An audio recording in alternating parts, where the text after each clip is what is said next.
সাপ্তাহিক ছুটির দিনে জমে উঠেছে ঢাকা আন্তর্জাতিক বাণিজ্য মেলা।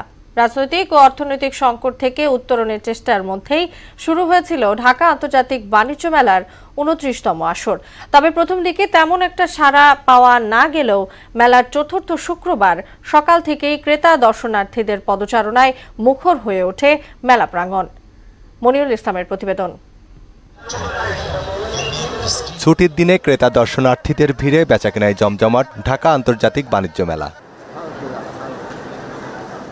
পূর্বাচলে বাংলাদেশ চায়না ফ্রেন্ডশিপ এক্সিবিশন সেন্টারে বাণিজ্য মেলা প্রাঙ্গণ ঘুরে দেখা যায় সকাল 10টায় গেট খোলার পরপরই মেলা প্রাঙ্গণে আসতে শুরু করে ক্রেতা দর্শনার্থীরা। তারা বিভিন্ন স্টল ঘুরে দেখার পাশাপাশি কেনাকাটা করছেন। আগে জায়গাটাই বেটার ছিল, এই জায়গা থেকে এই জায়গাটা বেশি একটা দূর, যার কারণে মানুষজন আসতে খুব কষ্ট হয়ে যেতেছে। দূরে হোক তারপরও নিরিবিলি একটা জায়গা, পরিবেশটা সুন্দর। বাইরের যে প্রোডাক্টগুলো ওইগুলো কম আসছে মনে হচ্ছে, ওই যে পরিস্থিতির কারণে আর কি। বেশি ভিড় লক্ষ্য করা গেছে গৃহস্থালী জিনিসপত্র, শীতের পোশাক, কাপড় ও খাবারের দোকানগুলোতে। তবে তুলনামূলক কম ভিড় রয়েছে ইলেকট্রনিক্স ও আসবাবপত্রের স্টল প্যাভিলিয়নে। আর বাড়তি দামের অভিযোগ করলেন ক্রেতারা। এর আগের বার আসছি, কিন্তু আগের বার থেকে এবার অনেক উন্নত দেখতেছি।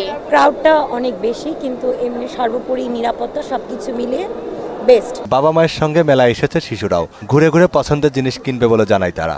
আমার আম্মুর সাথে এসেছি, অনেক মজা লাগতেছে, কিন্তু এখানের দাম অনেক বেশি, এর জন্য কিছু কিনতে পারতেছি না। আর ফ্যামিলির সাথে এসেছি আমি।